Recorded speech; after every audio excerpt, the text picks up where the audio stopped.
Good morning, Brew Daily Show. I'm Neil Fryman. And I'm Toby Howell. Today, you'll never believe how much a banana duct taped to a wall just sold for. Then Bullseye the Bull Terrier might be out of a job soon after Target reported some shaky Q3 earnings. It's Thursday, November 21st. Let's ride.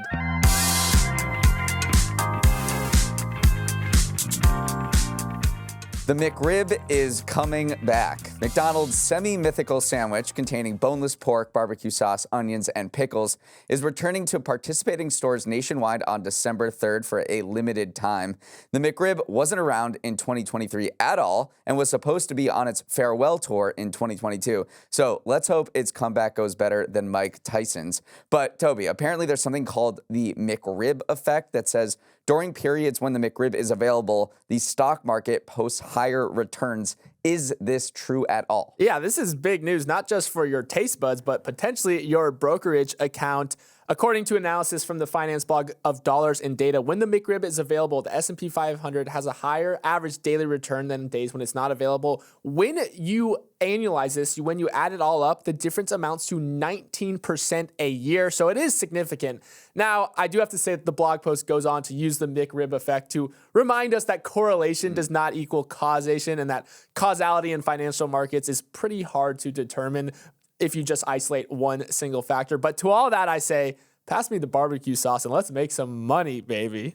And now a word from our sponsor, Yahoo Finance. Neil, yesterday and really the last month has been a wild time for news. Corporate breakups, cabinet appointments, crypto going to the moon. It has been a lot. And it's easy to get lost in endless push notifications or your social media feeds where you're just inundated with headline after headline. That's where Yahoo Finance can step in to help cut through the noise. Instead of bopping all around the internet to stay up to date with financial news, it brings it to you all in one place. Market data, analyst insights, news sources you can trust. It's all there. It's one of our regular stops as we prep for this show every morning. We don't call it our Purple Prince for nothing. If you want to check out the best hub for financial news on the internet, head to yahoofinance.com. That's yahoofinance.com.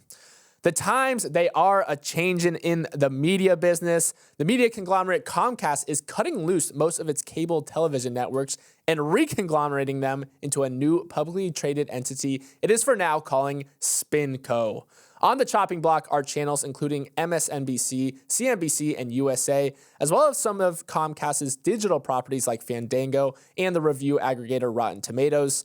Other parts of its media business are staying put, though, including the golden child streaming service Peacock, still basking in some post-Olympics glow, as well as its NBC broadcast network and Universal properties. Oddly enough, Bravo was one of the only channels to avoid the spinoff. Don't sleep on Real Housewives, I guess. And even though Comcast is separating these channels from the mothership, it probably thinks the castaways can still be successful in their own right.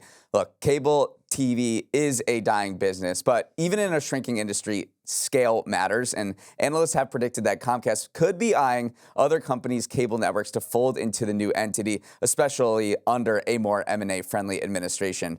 But at the end of the day, Comcast is shedding its cable networks for exactly the reason you'd expect. The number of people paying for cable drops every year, 4 million in the first 6 months of this year. So it is looking ahead to what can be by unburdening itself by what has been. Right. If Comcast really wanted these channels, it probably wouldn't be spinning them off. I do think you can look at this in two ways, though. Comcast is dumping some problem assets, some of these non-growth assets because cable is dying, or this is an opportunity for some pretty strong media names and media franchises to finally get their time in the sun after so much time and so much money was focused into streaming. MSNBC, CNBC, these are pretty big name media properties, well-established brands that maybe haven't gotten a ton of investment recently. But I do think it's probably a little hard to avoid the first interpretation. Cleaving off a whole business unit usually indicates about that business that you don't really want it around anymore. Yes, these channels and cable are going to still be around for a long time, but it's probably just not a growth business. Like a zombie business a little bit. And they're still very profitable. Cable TV is very profitable for these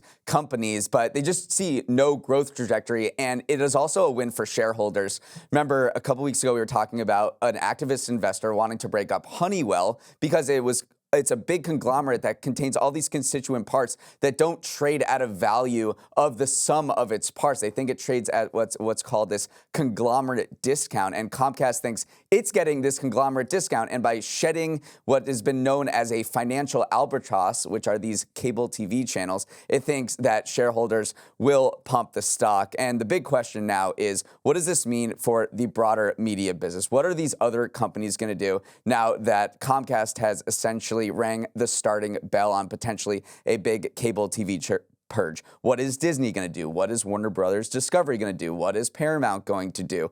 Those questions are going to be asked a lot over the next few months and years. Paramount and Warner Bros. Discovery, you just mentioned, took a combined $15 billion in write-offs earlier this year related to its cable business. Disney also took one as well, although it was a little bit smaller. They were basically telling investors that we are less valuable than we used to be. So Comcast peers have definitely thought about offloading some of its media businesses, but part of the issue with offloading these properties is who is going to buy them. Like we said, it is not a growth business. Yes, they are cash flowing. So these companies are said, yes, these businesses are getting less valuable, but we don't mind the cash flow. Like they still bring in money. But now Comcast has, you said rung the starting bell. Someone had to do it first. Maybe this is going to be the SpinCo is going to be kind of buying those properties or saying, hey, we'll take your dead weight. We want to scale this thing up. Or maybe they'll sell off some of these properties in SpinCo to these other companies. We're not knowing for sure, but there does seem to be, this is just the start of some M&A activity in the future. It does seem like there's going to be a ton of consolidation. Already SpinCo seems to be eyeing documentaries and food TV channels to bundle together into a more compelling product there. So this is very big changes in the cable TV business and the media business overall. So very exciting, honestly. Remember how earlier this year, Judge Amit Mehta ruled that Google had an illegal monopoly in internet search? Well, now he's got to figure out how to make it not a monopoly. And last night, the DOJ, which brought the monopoly case, proposed some ideas, one of which is a total whopper. It asked the judge to force Google to sell Chrome, the most popular browser in the world. If the judge accepts, it would present massive changes for Google's business and possibly rejigger the internet as we know it. As far as the DOJ sees it, Google Chrome is a key access point for people to use Google search. As all of us who use Chrome know, you type in something in the URL bar that's not a URL, you are querying Google search. If forced to hive up Chrome off, Google would have far less visibility into the activity from users who sign into the browser, making it harder to target them with advertising, which is Google's main line of business.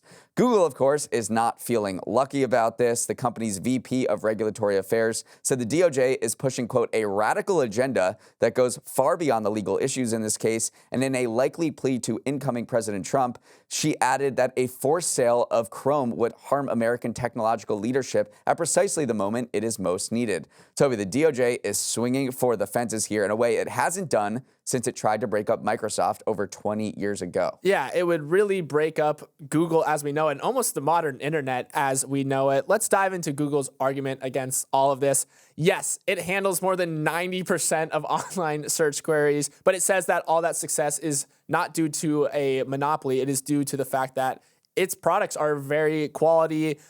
People choose it over other products out there. And it says that it does face tougher competition in the sector, especially like the advertising market as well, with rising powers like Amazon. And it does have some grounds to stand on here. Google's lawyers say that spinning off Chrome would actually harm consumers because there are very few other companies out there that have the scale, that have the resources to maintain a secure browser and offer it to the market for free. So there's not that many out there, really. Like Apple's Safari maybe would do it, but providing browsers at cost for free to consumers, they say, is actually something that consumers really benefit from, and getting rid of that would end up harming them. Okay, but let's game this out. Let's say the judge doesn't buy that argument, and this is not going to happen until 2025, when this is just a proposal. The judge still has to approve it. What could happen to Chrome? Well, analysts are now valuing it, and it's certainly an estimate because we don't know, anywhere between $15 to $20 billion. So someone's got to have that amount of cash to come and buy Chrome, which is the world's most popular browser. Who could it be? Definitely Spinco. Definitely Spinco could be eyeing this. But potentially a lot of other big tech names, but who knows if they would be allowed to buy it. Certainly not in the current regulatory environment. One name that's been floated is OpenAI, because OpenAI has developed a bunch of search tools, and you can see how a browser would absolutely complement ChatGPT and ChatGPT Search, which it just released. So that is one potential name that has been floated out. And again, this is a long way from happening, but you have to think of the potential suitors should Google sell Chrome. I mean, it's an unbelievable asset, but it doesn't generate any money on its own. It has to be paired with other services that make money for it to be worth anything. Right, though it is what is called a loss leader that feeds into Google's search business in its advertising business that does actually generate the vast majority of its revenue. But you are right, though. One final question mark on this case, though, is the incoming administration, because the Biden administration has been very favorable to these antitrust, crusades against big tech. Who knows what will happen under Donald Trump's administration? Will they take a more lenient approach to Google? Will they keep up the drumbeat against big tech antitrust or these powerful tech companies? So that is the final question mark in this case that is still very much full of question marks. Target's logo is a bullseye, but it missed the mark with its latest earnings report, sending its stock plummeting a whopping 21% yesterday to a new 52-week low. Disappointing third quarter sales missed Wall Street expectations by 20%, and Target also cut its full year profit guidance, an abrupt change from 3 months ago when it actually raised its forecast. So why is it getting eaten alive? Target's bread and butter is discretionary items. Its business thrives when you're making those sometimes impulsive purchases of toys or appliances or home goods. But Target said those categories showed weakness this quarter, even as its rival Walmart reported positive results in its discretionary division. Digital and in-person traffic actually did increase 2.4%, in part thanks to thousands of price cuts that Target rolled out. But it wasn't enough to keep up with high-flying rivals Costco, Amazon, and Walmart. So, Neil, it all led to Target's largest single-day stock wipeout in more than 2 years. Seems like consumers in Target aren't really vibing right now. No, I mean, Walmart earnings on Tuesday, then Target earnings on Wednesday. I mean, it was like watching the Celtics play one night and then watching the Sixers play the next night. Just a total different story. Walmart is absolutely crushing it thanks to its grocery business, which accounts for 60% of its revenue. As you mentioned, Target didn't invest in its grocery business because the grocery business is not great. It's very razor thin margins, and you get much higher margins on things like really expensive candles and sofas and other things that that Target sells. So that was doing fine for it until inflation happened and people started not buying those discretionary goods that are Target's bread and butter, and they started gravitating to those need-to-have items that Walmart sells as well. So right now, Walmart is just kind of eating Target's lunch, breakfast, and dinner. It really felt like Target was... In that order. Yeah, in that order. It really felt like Target was actually turning a corner. It posted a string of very weak results and then finally showed some success last quarter. It was very ebullient. Everyone was very happy because it raised its profit outlook for the rest of the year, but then it comes right around and just completely reverses that direction. Target has been trying everything. They've been throwing the kitchen sink at this. They've cut prices on 5,000 items. By the end of the year, they expect to cut prices on 10,000 items, and they are getting people through the door. But the problem with cutting prices is that it just doesn't lead to as much revenue. So it's one of those things where they're trying to drive up foot traffic. They're trying to get people back through the door, but it's just not translating to those, top line revenue gains that you want to see. And they're just competing with Walmart on reputation. Walmart has a reputation for those everyday low prices. It gets people in the door with its grocery business. And in an inflationary environment, you just tend to gravitate towards the place where you think you can get the best deal. So a lot of headwinds that are kind of conspiring against Target.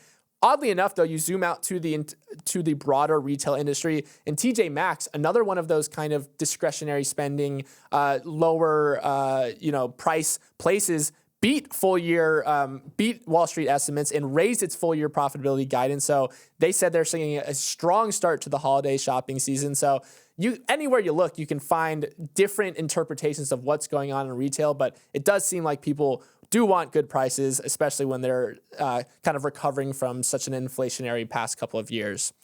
Up next, I really thought it'd never come, but it's finally time for Neil's Numbers. Welcome to Neil's Numbers, the segment where I share 3 stats from the week's news that will feel like updating your brain to the latest operating system.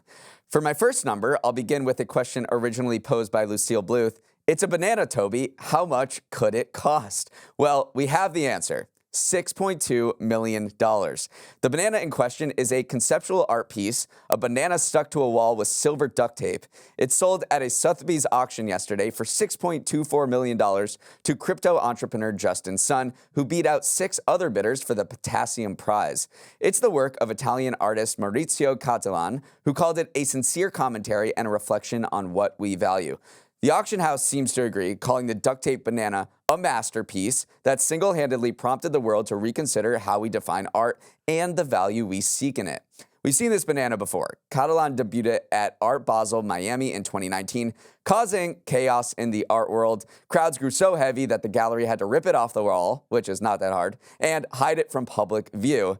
Now, I should mention, Sun won't take possession of the original banana. That thing is long gone, obviously. Instead, he'll get the banana, a roll of duct tape, a certificate of authenticity, and instructions on how to install it. Toby, this piece of art, nobody knows what it means, but it's provocative. I mean, I'm just looking at it right now, and it is provocative. It's beautiful. It is a banana taped to a wall. Like, just imagine that in your mind. You got it. I do want to dig into where this banana came from, though. It's a Dole banana, and it was bought earlier that day from a fruit stand on the Upper East Side of Manhattan for 35 cents. I feel like the fruit stand, whoever was operating that, maybe got a little shafted here because, you know, 6.2 million, 35 Could have cents. just taped it to his little umbrella Right. and said, yeah, this is worth $10 million. That's some Bam. pretty good margins right there. You know what I think would be funnier, though? Because as you said, you're not buying the actual banana. You're just getting the right to reproduce that work of art. But I think that you should have to keep the original banana taped to your wall for as long as possible.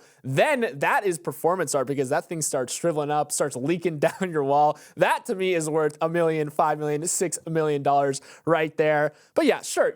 This banana is whatever you want it to be. You can get deep and analyze it. I mean, the fruit does have a pretty tangled history when you put it in the context of imperialism or like labor expectations. So you can go down that route, or you can just say, this is a banana stuck to a wall that I think makes people really mad. And either way, apparently Justin Sun thought that was worth $6.2 million.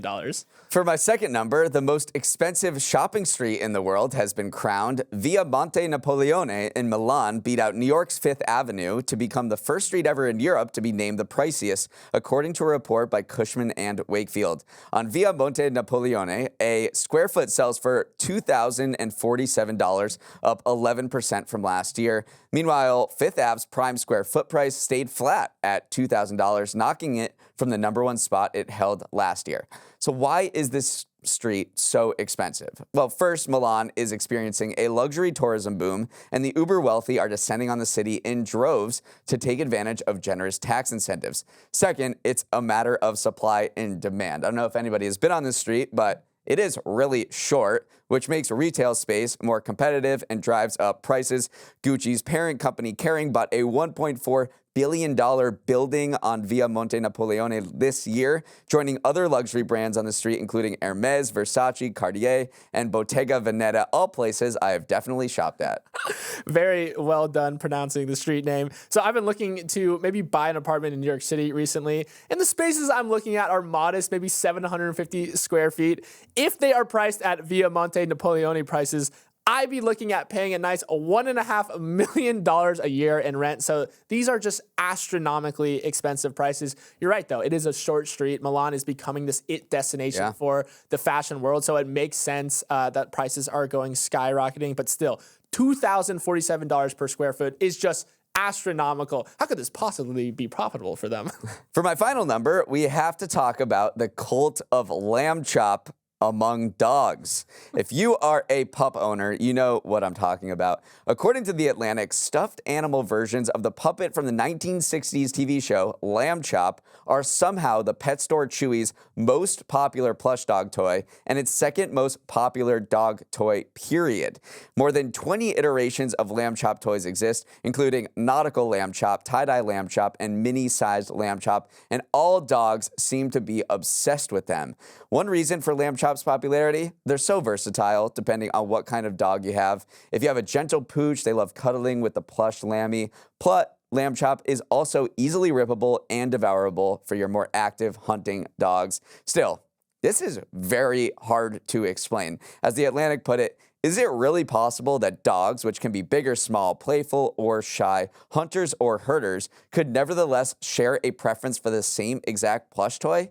I guess so. I guess so. One reason that they did give for why Lamb Chop Mania is sweeping through the dog world is that dogs are very attuned to what you, their owner, are feeling. So if you are excited about a toy and you hand them the toy and like they clearly see that there's some joy on your face, maybe in some of these micro expressions, then of course they're going to want to play with that toy as well. But also, you're right, the versatility of it is pretty good. I mean, you can absolutely destroy it if you want, if you have like a high hunting instinct, or you can cuddle with it. I'm speaking as if you, the listener, are dogs, but this is what dogs are going through. You can cuddle it, you can rip it apart, you can play tug of war with it, so it is pretty versatile. Although I talked to 10,000 other dog owners and they said ball was their favorite dog's toy, so you could say Maybe a little cheaper. Ball Mania is sweeping or Rope Mania is sweeping. But yeah, Lamb Chop, I mean, I don't want to be too cynical right here. It looks like a fun toy, and if I were a dog, maybe I'd play with it as well. Okay, let's sprint to the finish this Thursday with some final headlines. Elon Musk and Vivek Ramaswamy want federal workers back in the office. In a Wall Street Journal op-ed outlining their plan to curb government waste, the co-heads of the newly created Department of Government Efficiency, or DOGE, wrote that they want to ban federal employees from working from home and compel them to return to the office 5 days a week. Musk and Ramaswamy wrote, American taxpayers shouldn't pay them for the COVID-era privilege of staying home, and if workers don't comply, it would result in a wave of voluntary terminations that we welcome. Should this be adopted by the Trump administration, mandating fully in-person work for the country's largest workforce, 2.3 million people, could set off fierce battles with federal worker unions. Yeah, let's dive into more things that this op-ed said because it was pretty long. Right, they went through their whole plan. Their whole plan. One big thing that people pointed out was that they actually pointed to a lot of Supreme Court rulings as kind of guidings. Remember the Chevron doctrine that was recently actually overturned by the Supreme Court? It stripped federal agencies of some of this significant power that they used to have to kind of make these sweeping regulatory decisions. So another thing that they said is that they're going to rely heavily on executive action to pursue this agenda. Remember, this is not technically a government agency. It's like government adjacent agency. So they will be trying to skirt Congress, not rely on Congress, go through executive action. But yeah, if you are curious as to what the heck DOGE is actually going to do, this Wall Street Journal op-ed really dove into the nitty gritty of it. But probably, and I linked to it in the Morning Brew newsletter this morning. You linked to it as well, but probably the headline news is going to be the fact that they are requiring workers. They want to. They want to require. And they want people to leave their jobs as a result. That seems to be the main. Right, that kind of quiet quitting type of approach. Well, the fun times kept on rolling for the world's biggest company. NVIDIA reported earnings yesterday, and what do you know it? It saw revenue growth of nearly 100% compared to last year. But like the kid who always hid in the same place during hide and go seek, the market has come to expect NVIDIA's excellence, and its stock remained pretty much unchanged in after-hours trading. One thing that might explain the market's tepid reaction is NVIDIA's forecast for fourth quarter sales. It was a good deal lower than the higher end of analyst expectations, though Jensen Huang did emphasize that demand for their next-gen Blackwell chip is, quote, incredible and, quote, coming from a lot of different places. Yeah, all of the attention around NVIDIA right now is focusing on Blackwell, which is their newest processors that are 2.5 times faster when training large language models and 5 times faster when running those models in real applications. So everything going forward for NVIDIA when you're thinking about their earnings or how their stock price is doing is going to hinge on Blackwell. That's just the one name to know. A bombshell fraud accusation hit the wires yesterday afternoon. Gautam Adani, one of the world's richest people and chair of Adani Group, was charged by U.S. prosecutors with participating in a massive bribery scheme in which more than $250 million was sent to Indian government officials to obtain lucrative solar energy contracts. Adani and other defendants were charged in New York federal court for fraud, accused by prosecutors of lying about their plan when raising money from U.S. investors. This is sending shockwaves through India this morning, where Adani is the most powerful businessman and a close ally of Prime Minister Narendra Modi. And if you've heard the Adani name before, it probably was because in early 2023, the short-selling firm Hindenburg Research, who goes after companies that they think are accused in, some shady practices, they accuse Adani Group of engaging in, quote, brazen stock manipulation and accounting fraud scheme over the course of decades. So this is kind of lending some validity to their interest into Adani. Adani did push back. They released this 400-page report saying, no, we didn't do anything you accused us of. But now the U.S. is getting involved for this bribery scheme. So we'll see how it kind of plays out on a global scale at this point. Finally, if you are heading to the theaters to see Wicked this weekend, be prepared to have some awkward conversations about your fellow moviegoers' lack of pitch. Early viewers of the movie musical have complained that theaters were filled with people who wouldn't stop singing, drowning out Ariana Grande and Cynthia Erivo with their passionate and often off-tune crooning. Neil, I feel like you and our listeners definitely have an opinion on this. Should you be able to sing along to Defying Gravity, or are the death glares that you're likely to get justified? Right, I get the argument here, and people say you would never sing in a Broadway theater, so why would you sing in a movie theater? These are world-class singers. You should let them do it. If you want to sing, go along. Just listen to the soundtrack at home or just watch it at home. That said, I was just thinking about myself going there and how could I stop myself from singing or humming along? And it'd take a lot of discipline because songs are amazing, every single word. So I totally get it, but I'm just putting myself in the position, it would just be hard to have that self-restraint. That said, a lot of movie theaters are going to be holding sing-along versions where you are encouraged to sing, kind of like the Taylor Swift Eras Tour, where you're supposed to go have a party. Those are starting December 25th. Other movie theaters like Alamo Drafthouse are holding more interactive sessions where you're supposed to just kind of be a part of it, and who cares if you can't hear the lead singing because you can always watch it again or listen to the soundtrack. But personally, maybe this will lend itself to multiple viewings. One, you go, it's more of the Broadway performance where you hear them. The other is more of that communal experience. And I can see both ways. I think it's smart for people not to fight each other in the theater, to just separate them. Neil, if you start singing and we go see Wicked together, I am leaving. You're a great singer, but unfortunately, Ariana Grande is a little better than you. So I am all out on this trend of singing during Just Wicked. A little bit better than me. Can't wait for that movie. Okay, let's wrap it up there. Thanks so much for starting your morning with us, and have a wonderful Thursday. It's finally raining here in New York, which is great news because on Monday, the city declared its first drought warning in 22 years. Plus, I got nowhere to go outside. For any questions, comments, or feedback, send an email to morningbrewdaily@morningbrew.com. And I'm just a podcaster standing in front of a loyal audience, asking them to love MBD by sharing it with your family, friends, or coworkers. Toby, who should our listeners send the pod link to today? Okay, so we've talked a lot about conglomerates and reconglomeration and deconglomeration. I want you to conglomerate a group of listeners, probably in a group chat. Call it the Morning Brew Daily Conglomerate. Reconglomerate everyone. Let's get some listeners in a group chat together because, everything is better when you share it with your friends. Let's roll the credits. Emily Milliron is our executive producer. Raymond Liu is our producer. Olivia Graham is our associate producer. Uchenna Ogu is our technical director. Billy Menino is on audio. Hair and Makeup has stolen the company credit card and is on a plane to Milan. Devin Emery is our chief content officer, and our show is a production of Morning Brew. Great show today, Neil. Let's run it back tomorrow.